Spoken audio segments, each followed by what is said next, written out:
Muy buenas tardes, mi nombre es Diego Alexander Ramírez. En este momento estoy cursando un técnico profesional en transporte de carga terrestre.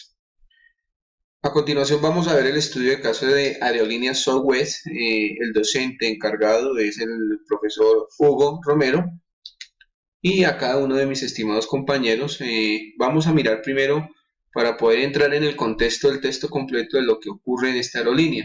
Fue creada por Rollin King y Elbert Brecher, me disculpan por favor la pronunciación, y aquí podemos observar cómo se desarrolla un estudio de mercado. Ellos logran identificar que las grandes aerolíneas tienen una falencia en poder cubrir los pequeños aeropuertos y que deben hacer unos transbordos, deben ocasionar demoras, y esto se vuelve una costumbre en el mercado en este momento. Entonces, estos hombres después de mirar las falencias comienzan a decir, no, vamos a utilizar los pequeños aeropuertos. Es por esto que empiezan en Dallas, ¿cierto? Houston y San Antonio. Aeropuertos pequeños que no eran conocidos y no eran tratados como grandes aeropuertos que podían beneficiar el libre comercio, ¿cierto? No tanto el libre comercio, sino el libre transporte, y comienzan a trabajar desde estos aeropuertos pequeños a comenzar a llegar a tener un gran prestigio a través de la cadena de las aerolíneas, no solamente por desarrollar una estrategia que logró simplificar el sistema del transporte, quitando un poco de demoras y de tiempos, donde los mayores perjudicados eran los clientes. Entonces ellos comienzan a darle valor al cliente. Pero ¿cómo se le comienza a dar valor al cliente? Y para esto vamos a comenzar a desarrollar las preguntas que se nos sugieren en el estudio de caso. Entonces, la primera que podemos encontrar es: ¿cuáles son las principales características de la cultura organizacional de Subway? Bueno, yo puedo aclarar que las primeras características o las características más notorias que podemos observar acá es el trabajo en equipo. Logran no solamente sincronizar todos los elementos que trabajan en esta aerolínea, sino que los hacen trabajar de una manera sincronizada para poder cumplir un objetivo general y unas metas generales. Logran fidelizar al cliente a través de la satisfacción del mismo, mantienen una cordialidad, una eficiencia y una eficacia en el entorno de trabajo, logran tener una armonía y una participación de todos sus empleados, logran tener ese incentivo a los clientes e incentivo a los trabajadores a través del buen trato. Que en las siguientes preguntas, ¿cuáles son los valores medulares de Sunway? Bueno, podemos encontrar valores medulares, pero el principal es la productividad a bajo costo. Ellos logran tener un enfoque al cliente que hace que a través de los recursos humanos, de la exaltación del recurso humano, de la cadena de valor, se vuelvan simples los procesos dentro de la aerolínea a través del respeto, logran tener una amabilidad con el cliente, la poca rotación de los empleados permite que el viajero pueda encontrar la misma azafata cada vez que viaje, y esto no solamente familiariza al pasajero, sino le da confiabilidad, le da tranquilidad, le ofrecen decencia, rapidez. El enfoque de objetivos compartidos en todos los trabajadores hace que el cliente lo perciba y se sienta seguro. Y los incentivos a los viajeros a través no de una competencia que en ese momento estaban desarrollando todas las aerolíneas. Su principal competencia para ellos tal vez eran ellos mismos, y no solamente esto, sino lograban tener igualdad entre todos los pasajeros. En Subway, una cultura orientada a resultados, a la gente y a los equipos. Bueno, logran mantener solamente una línea de aviones, la línea de aviones que ellos logran mantener en este caso, perdón que esté moviendo la pantalla, quiero que vean las preguntas, es tener una sola línea de aviones, el Boeing 747, pero ¿qué ocurre con tener esa misma línea de aviones? Pues que todos sus mecánicos eran prácticos, ellos deciden enviar para agilizar los procesos de mantenimiento a un equipo de expertos a las 500 millas de Indianápolis para ver cómo la practicidad en las carreras de los equipos de trabajo podría mantener la velocidad, la constancia, ¿cierto? Y reducir tiempos de mantenimiento. ¿Esto qué hace? Reabunda en un beneficio para la organización, para la cultura organizacional, porque a través de ese rendimiento en el mantenimiento de los aviones logran reducir en 20 minutos la llegada del aeropuerto, mejor dicho, el tiempo en tierra, a través de un buen mantenimiento. Ahora, otra de estas grandes oportunidades en la cultura organizacional es el buen trato, no solamente con los empleados, el buen trato con la gente. Eso reabunda en un beneficio intangible para la compañía. Aquí podemos aplicar eso que se dice que trabaja porque me toca o trabajo porque me gozo. Yo me gozo mi trabajo.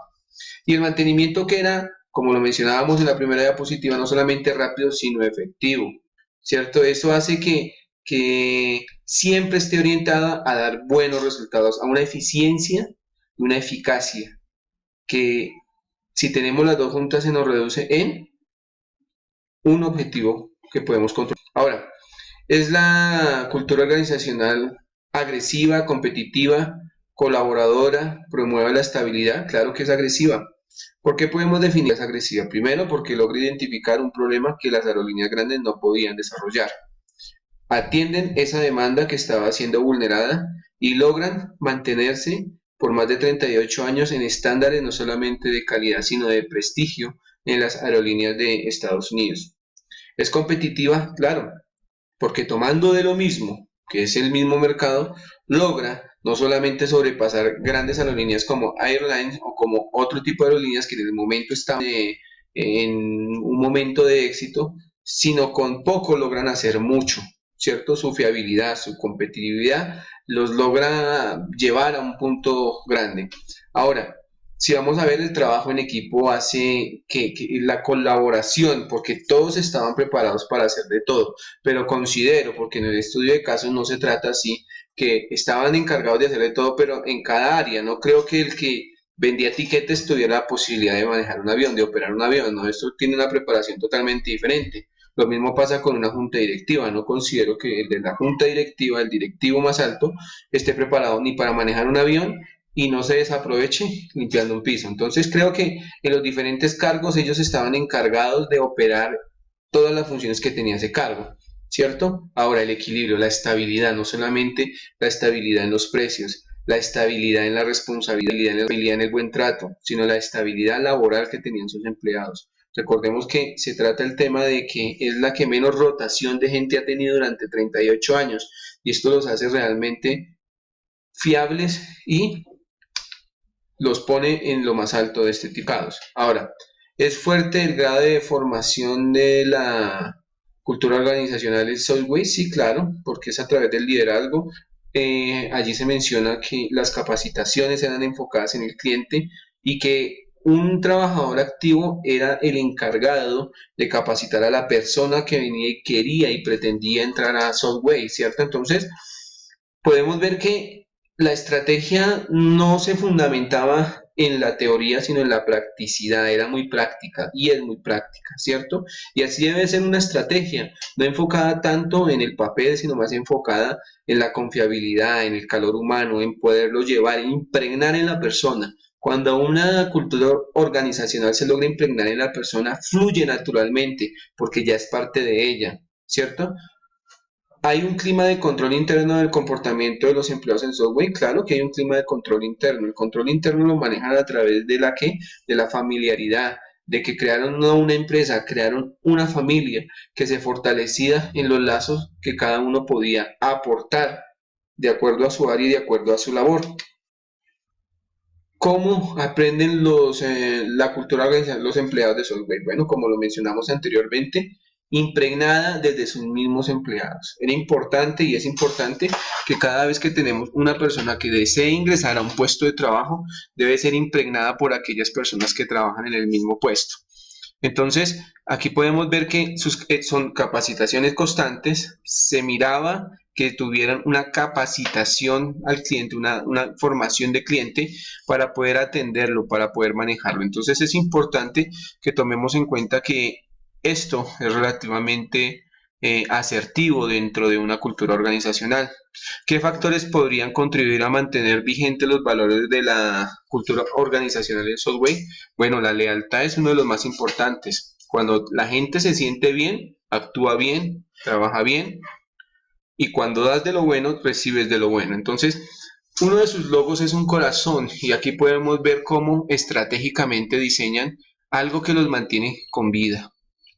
Un corazón es una válvula, lo sabemos, pero también simboliza sentimientos, simboliza muchas fibras que el ser humano maneja. Entonces, lograron que estas personas no solamente tuvieran impregnada la cultura organizacional, sino que trabajaran para ella, ¿no? Que se convirtieran en parte de ella. Entonces, es importantísimo manejarlo como lo ha manejado este tipo de empresas. ¿Cuál es el rol de la dirección de los procesos y de la socialización de mantener el status quo o clima organizacional? El cambio de cultura organizacional tiene diferentes enfoques. Recordemos que esta compañía en 1971 cambió de nombre, ¿cierto? Ya no eran Aerolíneas Subway, sino cambiaron Subway Aerolínea, y ahí fue cuando implementaron el love, el corazón, ¿no? Entonces, siempre que hay un proceso de cambio social, para poder que ese cambio sea lo menos impactante dentro de la cultura, y aquí tenemos varios factores que se deben tener en cuenta.